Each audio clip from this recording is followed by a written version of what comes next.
Hello, aqui é a Maria Golovia, sua English Teacher, e no vídeo de hoje eu vou falar sobre números. Mas não os números, né? O 1, 2, 3, 4, 5, não esses números simples, mas como que a gente usa números em inglês para falar sobre datas, sobre anos, dias do nosso aniversário ou um feriado específico que vai cair num dia. Será que os números são diferentes em inglês? Vou te mostrar.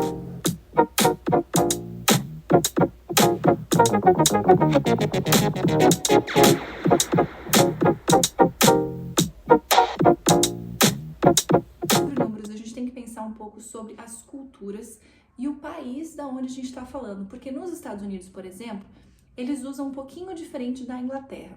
Então eu vou focar com vocês no número que os americanos usam, a maneira que os americanos escrevem e qual que é a regrinha que eles usam tanto para falar como para escrever, que nas duas maneiras é diferente do português. A primeira diferença é que quando a gente fala de data no inglês americano, a ordem sempre vai ser o mês, depois o dia e depois o ano. Então, se a gente for falar do dia 5 de dezembro de 2002, daí vai ficar December primeiro, 5th, que é o dia 5, o quinto dia do mês, 2022. Então, a gente vai escrever, por exemplo, o mês 12, 12, e depois o 5, e depois o 2022, 2002. Essa é a regra. Então, por isso que muitas pessoas às vezes confundem. Quando vê uma data, assim, por exemplo, 12 do 5, fala, tá, isso aqui é dezembro, 5 de dezembro ou é 12 de maio? Então, acaba confundindo. Então, lembra que se você estiver vendo papéis americanos, um filme americano ou documentos em inglês e tiver essa data invertida, você fica atento para você ver se aquilo ali é dos Estados Unidos ou da Inglaterra, porque na Inglaterra eles colocam os números na mesma ordem que no Brasil, em outros lugares de outros ingleses também tem na mesma ordem, primeiro vem o dia e depois o mês, mas nos Estados Unidos especificamente, eles têm essa regra de colocar primeiro o mês.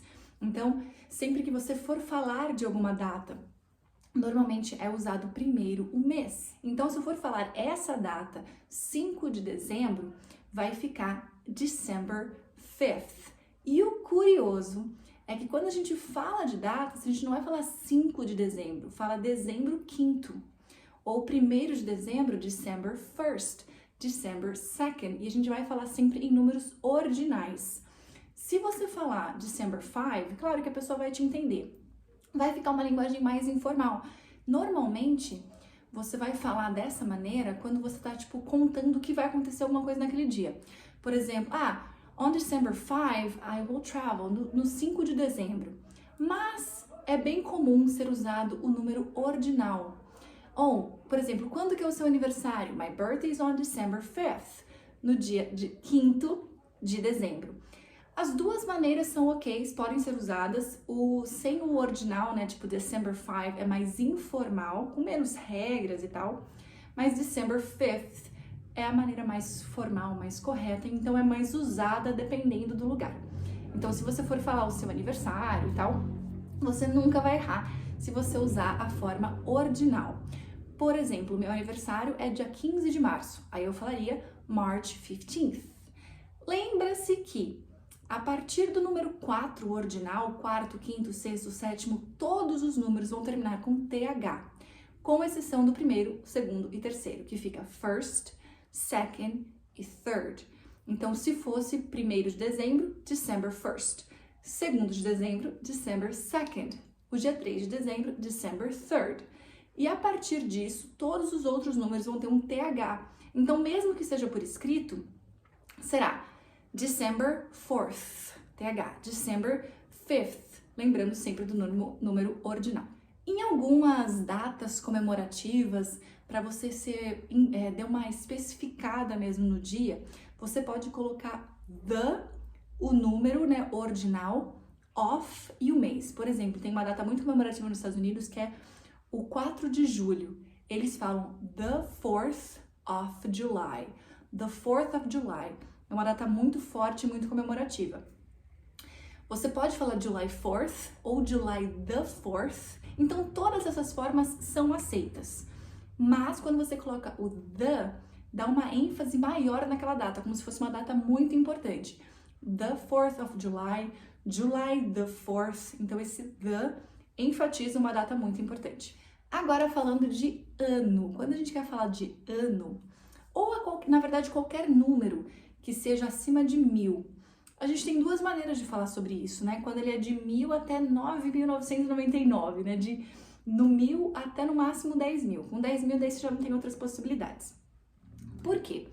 Em inglês, os dois zeros dos 100, ele é chamado de 100. Então, não é que 100 quer dizer 100. Na verdade, 100 quer dizer centena. Então, se, por exemplo, tem a data 1100, 1100, ou você também pode falar 11 centenas, que fica 1100. Essa é uma possibilidade. Então, todas as vezes que tem dois zeros no final, mesmo que os números da frente sejam números mais quebrados, por exemplo, 2.300 pode ser 2300. Essa forma é até uma forma mais comum de se falar, por ser mais rápida. Ao invés de você falar 2,300, você fala 2,300. Isso funciona para anos, né, datas de anos, até para valores. Por exemplo, quanto custou... Por exemplo, quanto que é o seu aluguel? Quanto custa alguma coisa? Você vai falar, por exemplo, 1.500, aí você fala 1.500. 1.850. Aí você tem essa quebrada, você não precisa falar 1.850. Pode falar, mas é muito número. Então você quebra em dois, 1850. Então não precisa nem falar 100 ou 1000, que a pessoa já entende. Se você tá falando 1850, é porque é 1850. Então já tá entendendo que são 4 dígitos ali. É um número que é 1000 e alguma coisa. Então, 1850. Ou, por exemplo, que ano estamos? Estamos em 2023. Você pode falar 2023 ou simplesmente quebrar ele em dois, 2023. Agora me conta, você sabia dessas características dos números em inglês, tanto para falar sobre datas, como para falar sobre números grandes usando o 100, até mesmo em números que são 1000 em alguma coisa? E se você gostou desse vídeo, comenta, já deixa seu like, se inscreve no canal e coloca aqui embaixo alguma sugestão, que tipo de vídeo você gostaria de ver aqui no canal. E eu te vejo no próximo vídeo. Bye!